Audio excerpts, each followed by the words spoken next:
All right, so our speaker tonight, again, Justin Scott. Here he is from Sweet Stingers. Okay, the reason I wanted Justin to speak to our club is I got to spend a little bit of time with him in March out in Oklahoma, and he was telling me about his small colony management.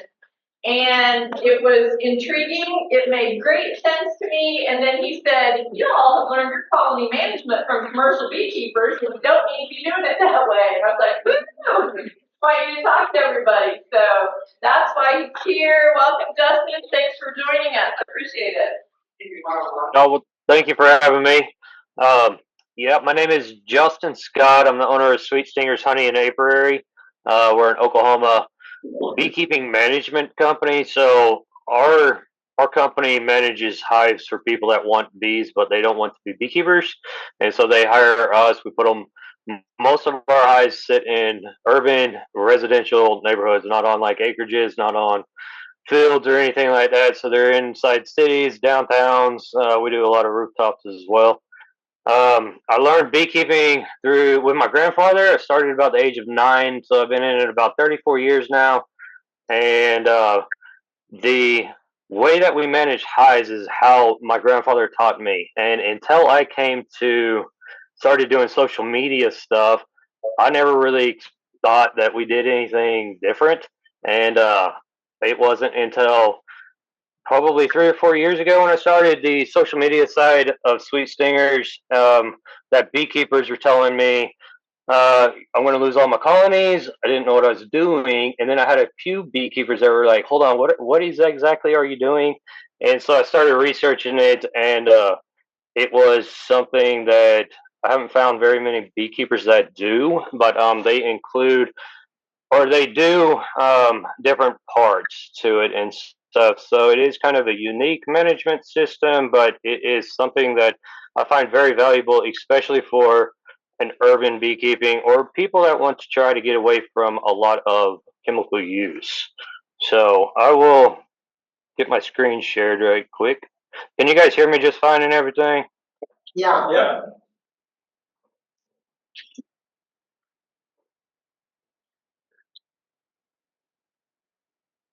You got it. Oh.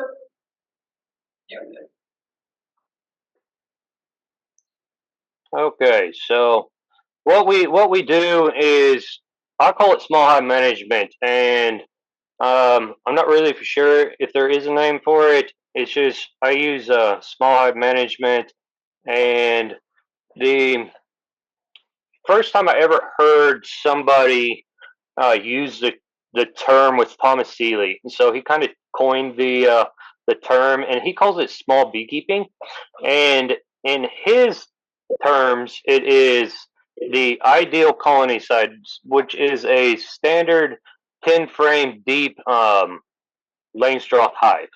And that is what in his research, that is what the uh, bees preferred size is. So he did a lot of research for people that don't know in the upstate New York around the Anadark mountain range or forest range, I think, and he studied swarms, and so he would set up swarm traps, and so he found that the ideal colony preferred size was a 10 frame standard deep Langstroth hive, and he does a standard 10 frame, and then he puts queen excluder on, and then he puts a medium on top of that for his super. That is all his colonies get. And so the queen is stuck below the queen excluder. Obviously, they do the honey um, storage up top, and he allows them to naturally swarm. And he is kind of like, or he is more of a natural beekeeper. Um, and that's his style. So I'm going to break down natural beekeeping and treatment free right quick, just so that there's no confusion. Natural beekeeping, personally, I don't agree with. I am not on board with the natural beekeeping. I think if you're going to be a natural beekeeper, just leave them alone. I don't consider anything natural by putting it in a box and then having it for a human entertainment or for human purposes. So I'm not a natural beekeeper. A treatment free beekeeper. I while we do not treat, I'm not against treatments and stuff. It's just our management system. I don't worry about mites, and I never have. And so my grandfather, he was a beekeeper before not mites, and then when the mites hit, he just never switched over. My grandfather never knew the term of what a treatment free was, and he wasn't opposed to using chemicals. He would spray anything, no matter what. So if it needed something that needed to die, he was a gardener. He had bees strictly to pollinate his garden, and he never sold honey or anything like that.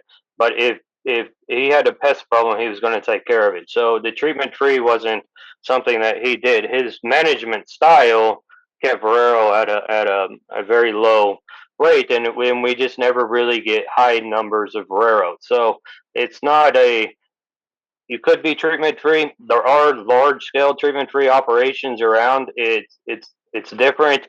I don't consider it too much into the genetic field as what some beekeepers are selling queens as. I consider it more in a management style, and we'll kind of break down that a little bit going forward. But the the treatment free, so like bee weaver queens out of Texas, there's wildlife meadows, there's anarchy apiaries, there's us, there's um, Wolf Creek bees. Those are all large scale. In large scale, there are several hundred hives, if not into the thousands of hives. I know Bee Weaver.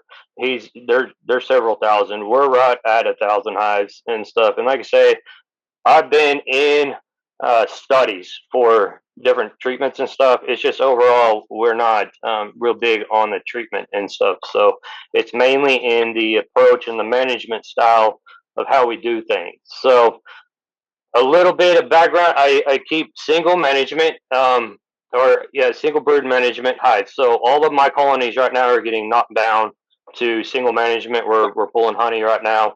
They're getting knocked down to single management. That is how we go through winter in single brood management.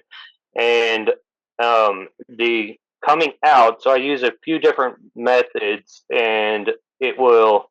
Um, we use a few different methods, and it's all combined into kind of like this small hive management approach.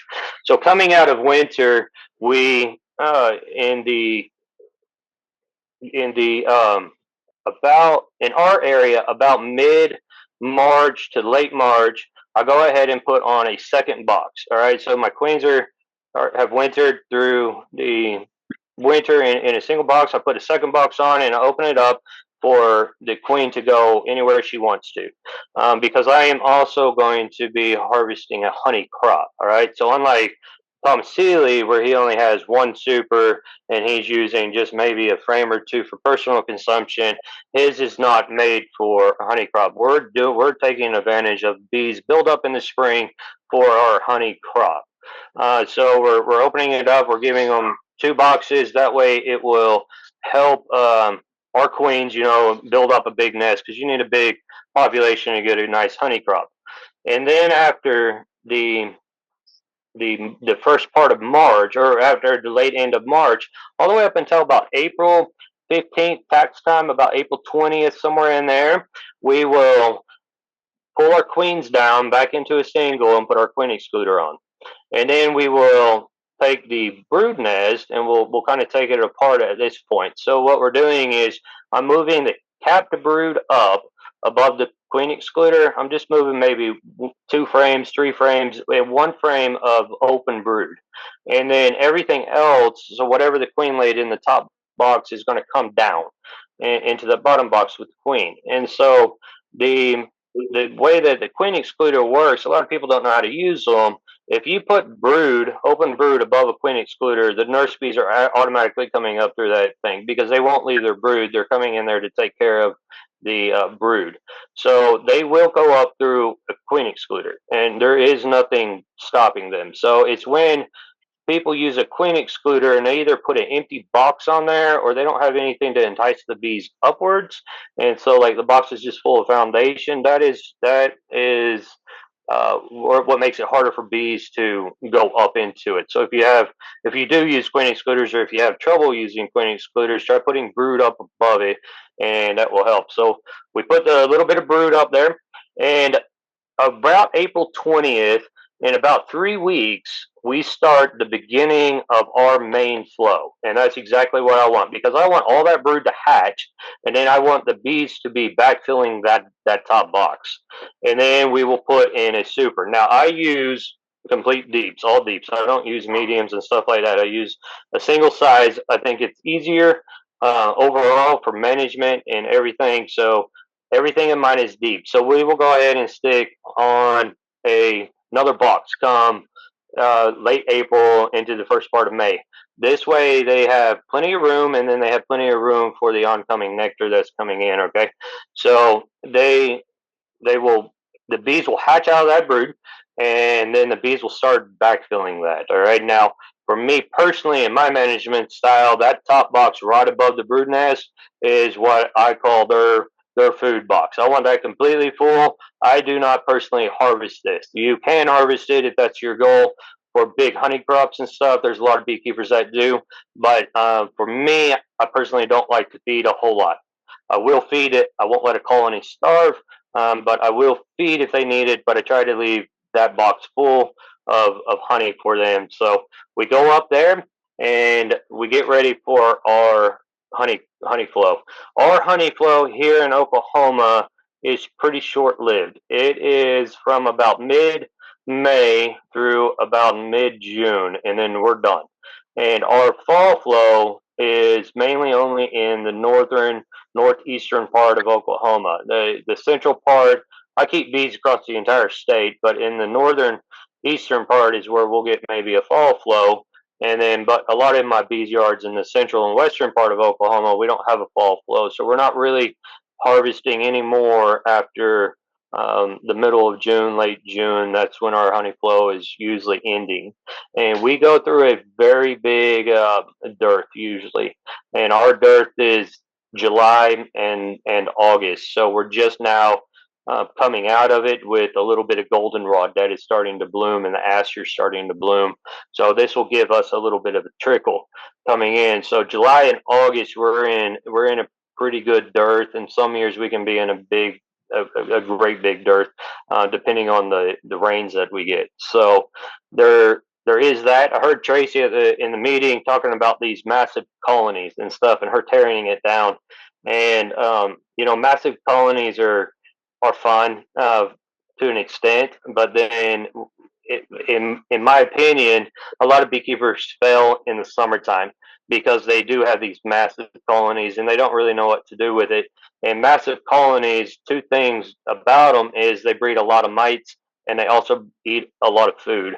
And so beekeepers seem to be caught in this little circle when their areas go into dearth. They have these massive colonies and they either have to harvest the honey or lose the honey crop because their bees are going to go do it. So what they're doing is they're harvesting the honey and then they're turning it around and just feeding a lot. And so a lot of smaller beekeepers, backyard beekeepers and stuff, they sell honey, and at the same time they're using all that money that they sell honey for, and they're treating hives and they're feeding hives just to get them through winter. And when I ask beekeepers this, I said, what is the point of having full blown production colonies year round? Most of them can't answer, or they don't have an answer, or their answer is, well, this is what we're taught. Um, the the teaching side of beekeeping is mainly the commercial side of beekeeping, and there's nothing wrong with the commercial side of beekeeping. And I don't knock the commercial side of beekeeping, but a lot of people are trying to manage backyard colonies on a commercial type scale, and it's not really working for them. And again, it's really hot in the summer. They don't want to tear down, you know, two two massive a colony with two double deeps and three supers on it and stuff like that. It's really hard. A lot of bees swarm, and like I said, a lot of bees start crashing right now between August, September, and October. A fully production hive in July, could be completely dead in October, and people are always wondering what happened and stuff. So a lot of that has to do with management. And when you start out with a beehive from a nuke and it grows, it catches a lot of beekeepers, I think, off guard of the size and the magnitude some of these colonies can get. So a lot of people should look at their queens and the genetics of their area.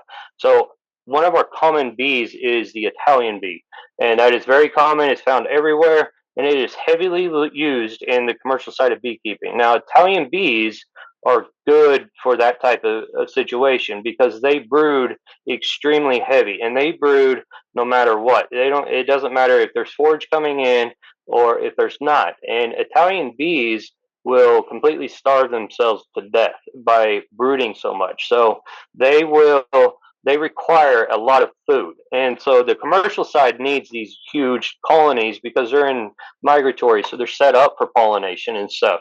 But a backyard beekeeper, they're not moving their colonies around, and so they're pretty much stationary.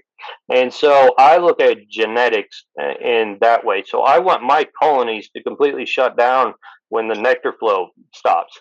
And when I say completely shut down, they may only keep one frame of brood, or they may go to a little softball sized patch, a palm sized patch of brood in July. And then usually about mid August, they will start ramping back up and getting ready for those winter bees to come on. And so I really look at that and that right there is doing a few things. What it's doing is it's Varroa mites have to have brood in order to rear young. Without brood, they can't rear young. So when you have a very small patch of brood going on, then the Varroa mite population just can't get established. The um, the smaller colony, when there's not brood being reared in a large way, also will stop consuming a large amount of food. So I can get by with a deep box of food for much from July through September, and then the nectar from the fall will fill back up that box. And if by the end of September, around the September 20th, let's say, if that box is not filled up, then I can feed them, get them up there, and then in October, around October 20th, about a month later and stuff, then we knock everything down to a single. So that is controlling a lot of my food consumption during dearth periods when nothing is coming on. So the way that the bees do things, I like to explain it kind of like about dogs. If the world was coming to an end, then on dogs, like your working breed dogs, your like bully dogs, your German shepherds and Malinois and stuff like that, they're going to make it because they're closer to the genetic or the natural side of a wolf and stuff. So they're going to make it. They could probably turn back to being wild pretty quick. A lot of bees, especially in the Italians, are going to fall out, except for around the tropical place where they have a ton of food, and that's almost 11 or 12 months out of the year. But anywhere that goes through a big dearth, which is almost the entire United States, will fall into some type of dearth. Italian bees are going to suffer if it comes down to that, and it's just the genetic of what the Italian bee is. So I like to breed, and we breed our own queens, and I like to breed queens that show a natural cycle. They follow nature more than likely and stuff. So we can get them kicked into gear in the early spring by feeding them, by doing some trickle feeding and stuff like that. But then I want them to slow down in the summer during our dearths. And so we look at Carnolian queens, we look at Caucasian queens, Russian queens, and then queens. All of our queens are open mated, and so queens that are around our area. If we do have any local, maybe a feral hive or something around the area, or one that has some good genetics. Another thing is, let's say if I find a feral hive, I do not go out and try to capture a feral hive and put her in my operation. I will try to capture the swarm because I want her genetics going off. Now, most swarms, I see a lot of beekeepers they'll try to do treatment free, and they're like, I just catch swarms. The majority of swarms caught are from managed hives, and so they're not these treatment-free bees that people associate with. And a lot of queens at today's rate are being replaced about every 6 months, and so queen failure is really high. And this is another reason why beekeepers are losing their colonies a lot.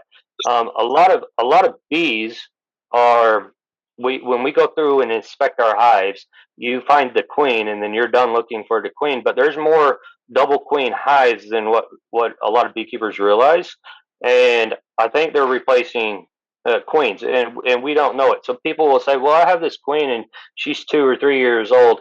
Unless she's a clipped queen and marked, and she's kept up on that marking and stuff, most beekeepers don't know how old their queens are, again, because they can't tell. So if you're not actively trying to figure out how old that queen is, then chances of her being a 2 or 3 year or even a 5 year old queen is probably highly unlikely.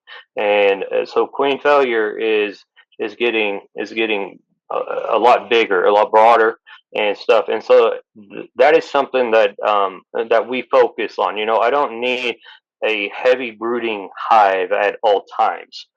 So we play with the brood system a lot on that, and we want to control it by controlling some of the genetics.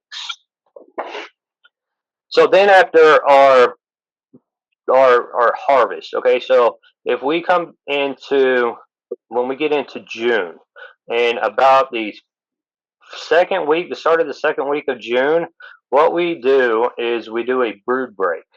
And so there's two types of bees. There's a winter bee and a summer bee, and the summer bees are short-lived bees, and the winter bees are long-lived bees, and they have the fat bodies that they live on in the winter. I believe this is true with queens as well, and I believe that the bees actually tell us this. So bees will supersede more likely around the summer solstice or right after the summer solstice than any other time throughout the year. So bees are telling beekeepers, if they listen to them, like, hey, we want a young queen going forward. So all of our queens, all 1,000 queens are replaced right at the summer solstice. And how we do this is the for the second week of June, we go into our colonies and we start pulling our queens, and we make a split. Now, we haven't split anything up until this point. Some colonies that are active, like we couldn't keep up with, maybe, or they're just ready to swarm, we'll split them. But as far as splitting our entire operation and splitting down like most beekeepers do early in the spring, we do it in the June period and July. And so we take our queen in the frame that she's on with brood, we put her in a nuke box. We may take another frame of brood, we give it a couple of shakes of bees, a frame of food, and then we set that little box just right by there, right next to the hive pretty much, and sometimes even on top of the hive. And that queen is in reserve, all right? So you do not have to, like, if you're fine with just 2 or 3 or 5 hives or whatever, this isn't something that you can do this without increasing your hives. You're going to split no matter what, either in the spring or in the summertime. We choose in the summertime, again, to get these young queens going forward to carry our colonies through the winter. This is our first, what I call a brood break. This brood break, so we pull the queen, and she is pulled during the honey flow. And in about 2 weeks from the second week of June, our honey flow is going to be trickling down and ending. And so the brood is going to be hatching out. The bees now have no work to do. So at the end of the flow, the bees are all the bees in the hive become basically foragers, and so they're bringing in as much nectar as possible because there's no brood now to manage. So the nurse bees turn to foraging stage quicker, and so since there's no brood being or since the queen is not laying, there's no brood being made. It stops varroa mite. So varroa mite, whatever varroa mites are in there, absolutely, they don't have anything to do. So now they are stopped, and so whatever those numbers are, they can't reproduce at this point. And so after the summer solstice, and it will be about the first week of July, second week of July, we start coming back in there. Then we make sure that either the colony raised a queen. If they didn't raise a queen, then if you do not want that nuke right there, all you do is take that nuke and you reintroduce it to that colony. So you didn't lose anything, you didn't gain anything, you didn't spend money to buy a new queen because that queen was fine. If she wasn't fine, then you need to get her out of your operation. I tell beekeepers never to have you have a very strong hold on queens. Like, don't, if a queen is failing, get rid of her and stuff. There is no second chances for queens with us. I'm very tough on my queens, and because a queen will never come out of it. She'll never get better. There's never a next year is going to be better for a queen and stuff. So if she is failing, get rid of her. So if she was good, then you just reintroduce her to that colony. All right, she'll be released, and then she'll start laying again. And that's the first brood break. And then we do a second brood break in late July. And what we do with that one is we take the queen and we put her in a cage, and it's a JZBZ cage. We put a cap on there, or you can put heavy duty duct tape on there, or you can put a cork in there. But anything, you don't want to put candy in there because she's going to be caged for 3 weeks. And again, this is opening up another brood break, and the main mite buildup is in um, late July and August in a lot of areas. Now, your area may differ. Last year, a lot of our mites peaked in September, and that has to do with some of the weather and stuff. So, a young queen, if you get a queen that is emerged after the summer solstice, she will winter a million times better than an older queen, and her pheromones are very strong. And when we put her in a cage to do our second brood break in the end of July and in August, her pheromones are so strong the bees don't have any issue with her being caged up for 3 weeks. And so when we release her, we just direct release her at that time. She gets right back into laying mode. There's no issues. An older queen, and there can be some issues if you do a cage like that, and sometimes they will reject her because her pheromones aren't strong enough to carry through the colony. And so you have to watch out for an older queen. But we change out all queens. We want young queens going through. Another advantage for young queens, and the reason why I don't worry about splitting really heavy in the springtime, is because once they come out of winter, they act like a brand new spring queen because they have never been through that cycle. So they're coming in on the back end of a cycle, and they've never experienced a spring cycle. So as long as you can keep room on them, they're pretty content, and we can keep them pretty tight. So almost every single one of our colonies is ran in a 7 frame system. So we only keep 7 frames in our box. We have them custom made for us. The only 10 frame boxes that I have are ones that I want to harvest pollen on, and everything else is run on 7s, or we run them on nukes, and we will get nukes, and nukes get really tall, but bees build exceptionally well in nukes. And so I like everything pretty tight in our operation. So bees are very tight on the frames. They take up all the box space. I think this has a lot to do with helping curb the mite population as well. So that's why we go with the young queens over an older queen. We will keep the really good queens, the ones that came out and did really good in honey production, that have really good temperaments.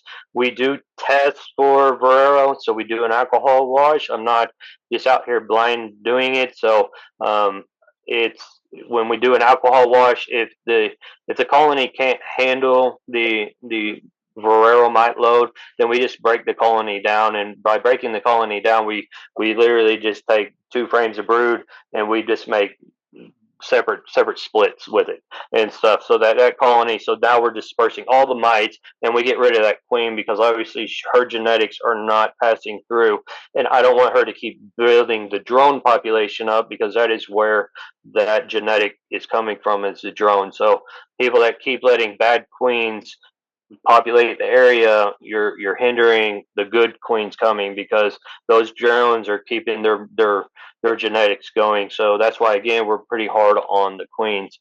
Also, we always are checking nutrition. Nutrition is something that I am very heavy on. I think it's a very important in the nutrition, either leaving natural honey or going with some products that you can put into your syrup, or using pollen patties and there's Apis Biologics now that come out, really good reviews on that. We try to just leave honey, but I think nutrition has a lot to do with it too, because nutrition, just like for us, it starts in your gut, and if the bee's gut is healthy, it can handle viruses at a higher rate, just like what we can. So nutrition, don't overlook nutrition.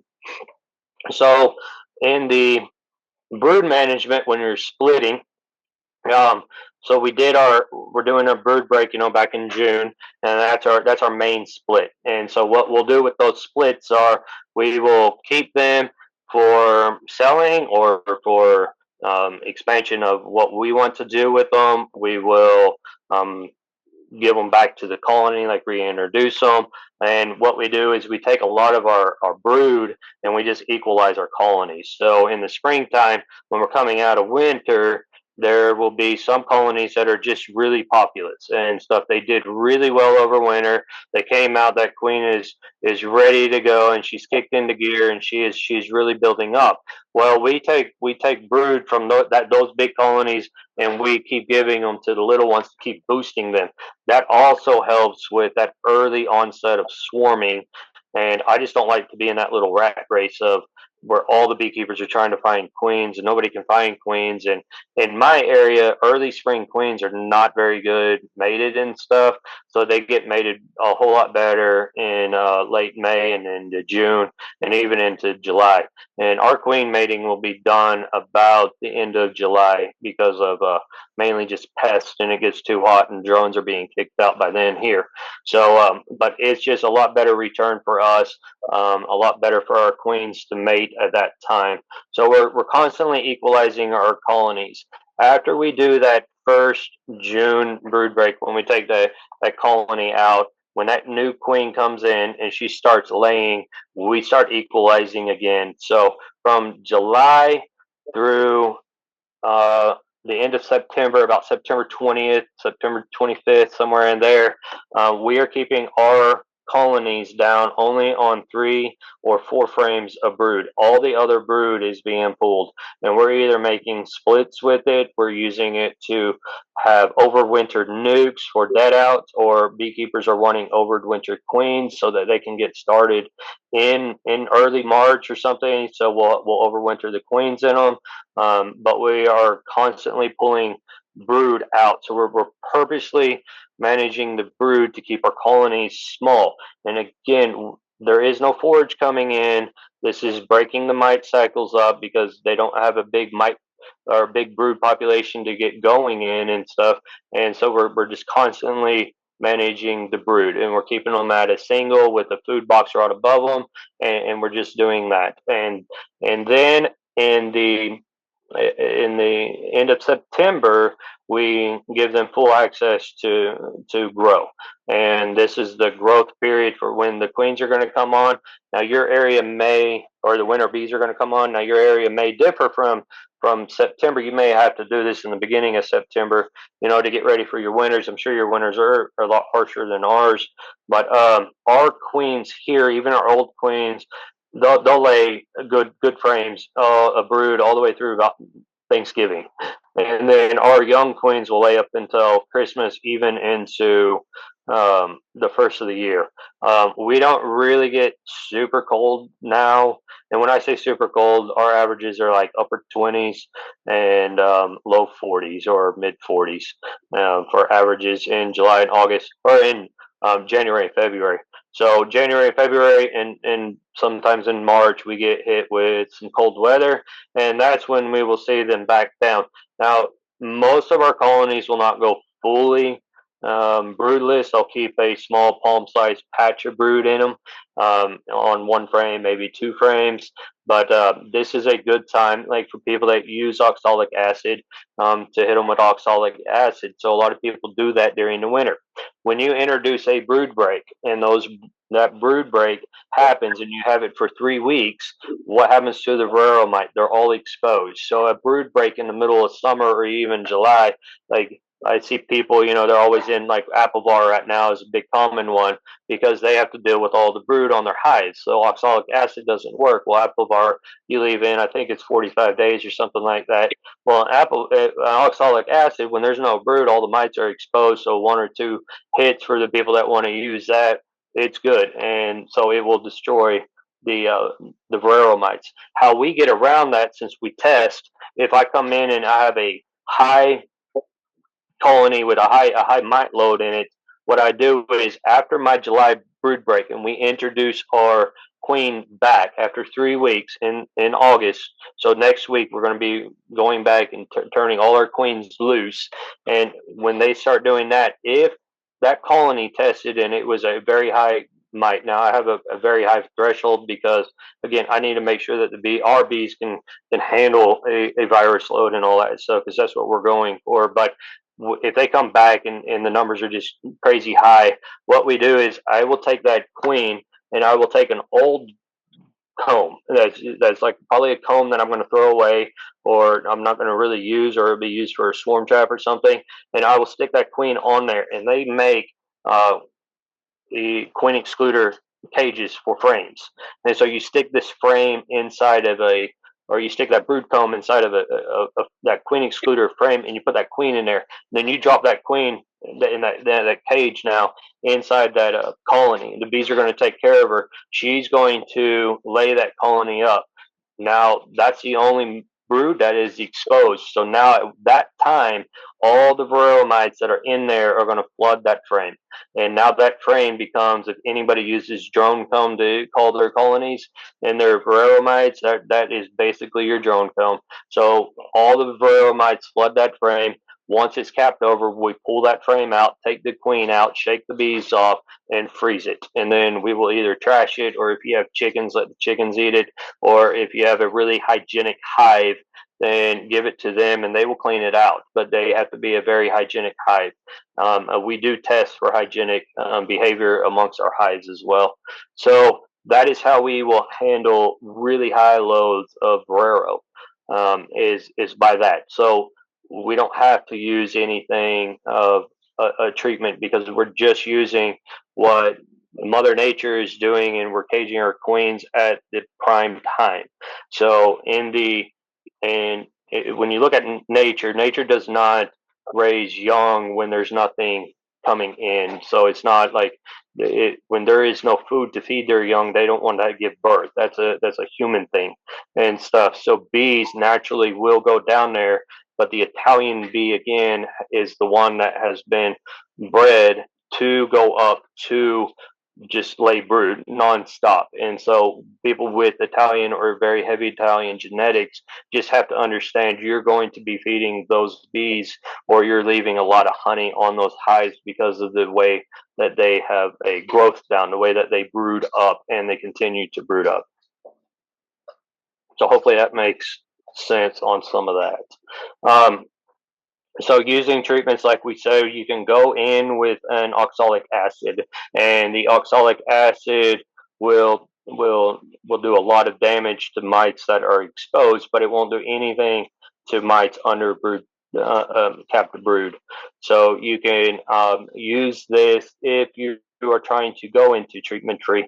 What I tell people when they come up to me and they say, "Hey, I want to try to do this," and if they have, let's say, 10 hives, I tell them to set aside 4 hives, and then you have 6 hives over here that you're going to do everything that you normally do to them.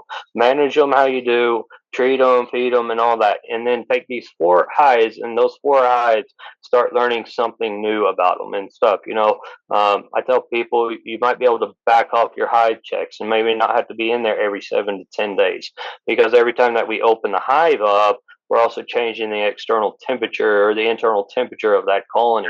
We're also setting up our colonies if we're in our hives a whole bunch. So let's say if you're in your hive for every week and for like your 6 month period or however long, and I'm in it every other week or once a month even, chances of me rolling a queen are a lot lower than if you were in it at all times and you're rolling a queen and stuff. So that is is something. But I always tell people, set aside a couple of hives to start working into it. Don't ever go into and just be like, I'm going to just switch my entire operation over, because more than likely you're not going to have success.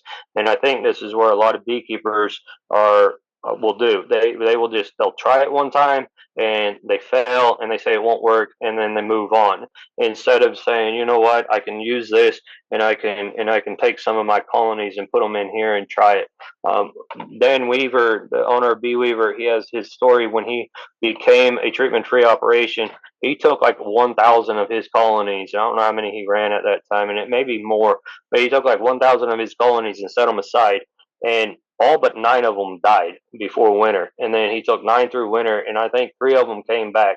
And he turned his entire operation to treatment free with just those 3 beehives out of 1,000. So you will lose bees going into it. You will lose bees trying to start new styles and stuff. But once you figure it out, once you figure your flows out, a good thing with flows is in most areas they do not change. They are very consistent. So if your flow starts on May 20th, then year in and year out, it's going to be right around that May 20th is when you're calling, or when your main flow is going to hit and stuff. So when you understand your flows, when you get all that narrowed down and to the point of where it's going to stop and end, you can pretty much guarantee that going forward, year after year. That's just the cycle of how it goes. Now, obviously, you got weather involved in that, so your rains and all that stuff. But if everything's pretty normal, pretty similar, the flows are always about the same. The Using insulated colonies, I got into insulated colonies in about 2016. We keep mainly wood, the 3/4 inch pine boxes, but I do have a lot of insulated colonies. Insulated colonies are something of a friend to a beekeeper, and insulated colonies through winter will consume a whole lot less honey than a one that is the bees are clustering at all times. And this helps with your feeding and not having to use feeding so heavy, especially in the winter time. So you can look at different style of hives. Now, I do not believe like a Dr. Leo, let's say, he is one that sells Layens hives. I have Layens hives in my operation. In fact, we have Layens in Top Bar and Warray, and we have all kinds of hives in our thing. I do not believe one hive fits everybody, but I also am not one that says this hive is going to keep your bees alive, because it's not. I've lost bees in every single hive that we have, every single different hive that we have, and I've also got queens from all the breeders that claim treatment free, or they're this certain genetic and that certain genetic, and it's not always about the genetic part of it. So I've lost queens of people that are supposed to have really good genetics and stuff that will handle a treatment free and stuff. So we don't, it's not always just about that. You're going to lose colonies and stuff like that. But so don't get hung up on it, just a hive style or just some type of style. So if you if you choose to do a small management, then you just remember you're controlling the brood nest and stuff. You're letting them build up in the springtime to get your honey flow whenever that comes, and then when the honey flow starts dissipating, you're tearing that hive down, and you're controlling the brood and what the queen can do. Fall management and the winter buildup. So right now, we're letting them go through. Like I said, our goldenrod is coming. That's when the signals are fall honey crop, and the bees are getting ready for winter. This is really what kicks off the winter bees. So knowing your area. This is a story and a half. It's a deep and a medium. A lot of beekeepers are going to use this in that medium box, and then right before they go into winter, what they do is they reverse those boxes, and they'll put that deep up on top of that medium. That way, when your colony rises for the heat, they aren't laying in that medium box if you're using that for a super, and they're in your deep box. So then in the springtime after your winter, you can just reverse the boxes back down, and you don't have to worry about that a whole bunch of brood in that medium. So a lot of beekeepers go to that. Like I said, we just run it for singles, and that's how we are set up on for winter. I prefer bees in just a single box. And what a lot of beekeepers will pick up on is they'll see down here at these bottom, I just use a 1 inch hole for our entrance. I don't have that big wide open entrance down at the bottom like so many beekeepers have. And the reason why, I believe it's on this next one. The reason why is because of the humidity. Now a lot of people know a lot about their beekeeping, but they don't really know a lot about the bees themselves, and they don't know a lot about Varroa. Humidity is Varroa's worst nightmare, and I am one. I do not vent anything at all ever. Not in the spring, not in the wintertime, not in the summertime. We don't vent anything. I keep them all with that 1 inch hole. And that humidity, when humidity gets high in a colony, not what the humidity is outside. It has to be inside the colony, but when humidity is high in the colony, it stops reproduction of varroa mites. And the a lot of beekeepers have probably heard spring queens can outlay varroa, and I don't agree with that. I believe it's 100% to do with the weather, the temperatures. So in the springtime, what is going on? Your queens are coming out. They're ready. You're getting new queens. They're young. They're laying up a storm, and then summer solstice happens. And what happens in summer solstice is a lot of beekeepers will say, well, the queen starts backing off, and she does, but she doesn't do it instantly, and usually it's not seen until around August or so. And so when beekeepers get into their colonies right now, they're still jam packed. They have 5 frames of brood, 6 frames, 10 frames of brood, however much brood, the exact same thing that happened in the springtime. So if the springtime queen is laying and she has brood, 5 or 10 frames or however many brood frames, and then it's the exact same thing in August, then how did the queen slow down? She didn't, and stuff. But what changes between winter solstice and summer solstice? In the winter solstice, the daylight starts getting longer and the temperatures start warming, and also the humidity starts coming up. In the summer solstice, the daytime gets shorter, the temperatures start backing down, and along when the temperatures start backing down, humidity starts going down. The next thing that happens in spring is a lot of nectar is coming into a hive, and that heavy nectar into a hive creates a massive amount of humidity. And so when we're screening everything, that is to produce big honey crops because you need that moisture to go out. But if that moisture goes out and you have your humidity levels at like 46 to 52% is the ideal spot of breeding varroa mites. And when that increases to 75 to 87%, which is ideal for brood rearing in a hive, it pretty much eliminates any reproduction of varroa mite.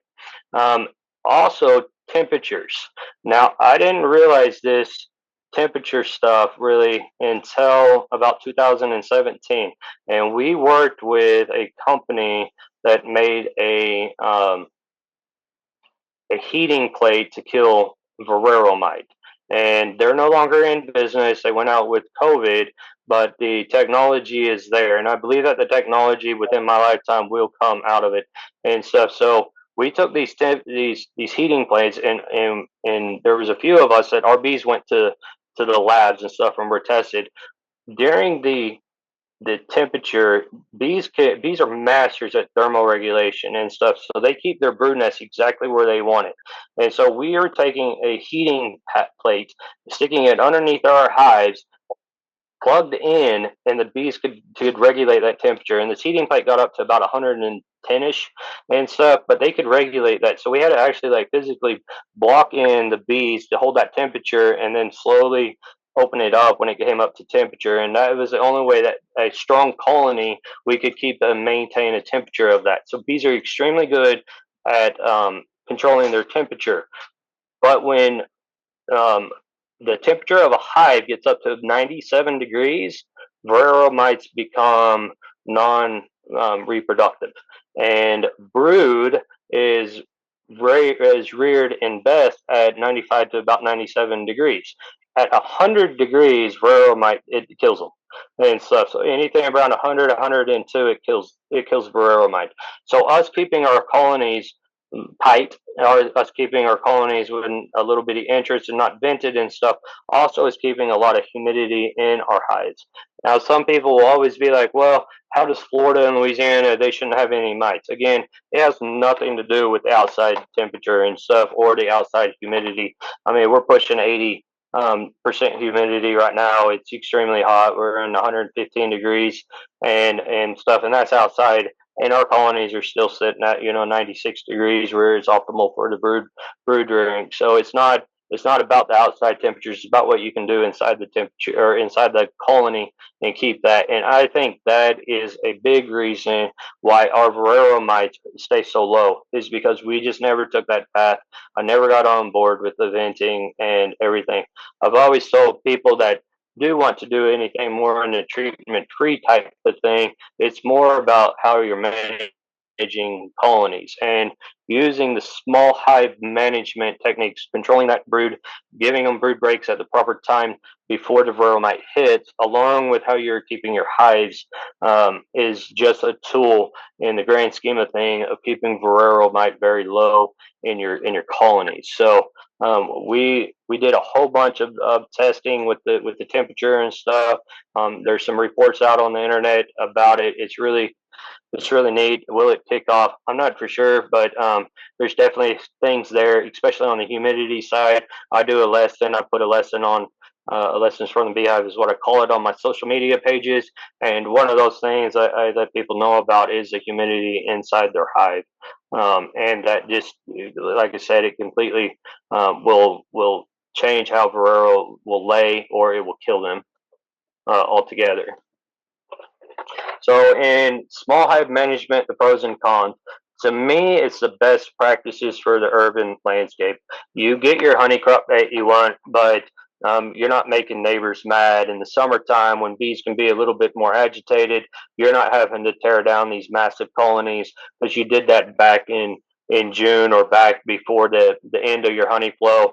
You're giving them a young queen, and it's just you're not overpopulating the area with these massive colonies. Bees don't normally just naturally live in a massive 80,000 colony. That's a beekeeper thing. It's not how bees do. So to me, it is better for the bees overall, because it's just backing the bees off from always constantly laying. I kind of look at it as fasting or something. It's giving them a break to settle down, coupled with the genetics that are going to increase with the flows and decrease with the flows. I think it's just better for them. Now, if you're looking at into pollination or anything like that, absolutely not. Small hive management is something you will never do. You got to have those big colonies. So if you are there for, or even in like a rural yard and stuff, some of our really big yards, we got like 10,000 acre ranches and stuff that we have bees on. I'll let them just go full blown and stuff. I don't really worry about it that much for the small hive part, but definitely our urban bees we keep in a very small hive management. And but pollination is one. And if you're always just looking for your big honey crops, so if you get a spring flow and a summer flow and then a fall flow and you want it all, obviously you're not going to do break your colonies apart before your fall flow. So there's some pros for it, and then there's some cons for it. It really depends on your type of beekeeping. For me personally, even if it's a good year for a fall crop up in northeast Oklahoma, I'm not going to harvest it. We'll put it all on the hive. We'll take it off. We have deep freezers, and we'll set it aside, and then we'll use those honey frames to start new colonies up in the springtime. I don't care for fall honey personally, and I'm only in it for the spring and summer honey, and then after that, I'd rather split my colonies. And again, we manage bees and stuff, so I'd rather get them out on yards to manage the bees for. Okay, well that was it. So anybody have questions or anything over that? I don't know how much time we had.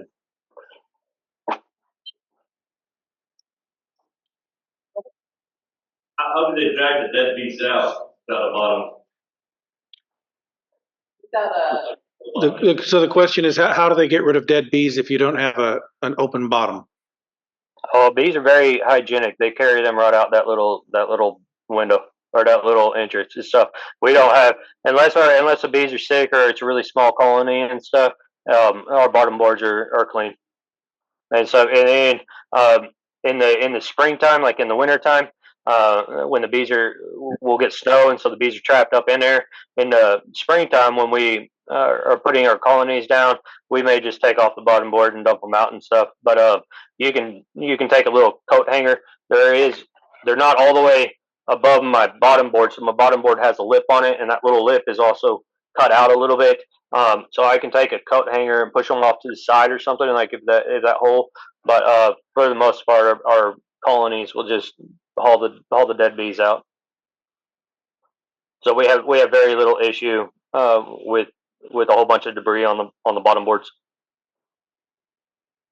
What would you say is your average honey harvest per colony size? So Oklahoma, the average for the state is about 37. We will run 50, 60, and up to 80 pounds doing it this way. Wow, that's a lot. Yeah. So our average is probably right around I would say about 55 to 60. I can get almost a 5-gallon bucket on every production colony that we have. So one of our things now that we do, we manage for people, and most people want the honey and stuff. We can almost guarantee them that they'll get 60 pounds per colony and stuff. So that's how we have it set up. So we can average almost a 5-gallon bucket on production colonies. So, and you said you run all deep. So you're saying you have a deep, your super is a deep. Yes, yeah. Our whole system is deep. So I have a little bit of mediums in, but I prefer just one size frame. The reason why my grandfather kept one size frame, but I find it so much easier. When my kids were learning to do the beekeeping and stuff, and they were smaller, I got some mediums, and in about 3 months, I just took them all off. I like to have everything interchangeable, and so I went with just one size. If I could go back, I would do probably all mediums and stuff and get rid of the deeps just for the weight. But again, it's what we have, and I'm not going to cut them all down to go into mediums. Yeah, totally understand, of course. I made the huge mistake of having some mediums and some shallows, and it just never fails to just snag me all the time. Yeah. You're in a yard and you're like, oh, I need this frame, and you don't have it, or you can't interchange frames and stuff, and worse. Anybody else? Okay, well, thank you so much, Justin. I appreciate your time very much. Yes, thank you. I appreciate it.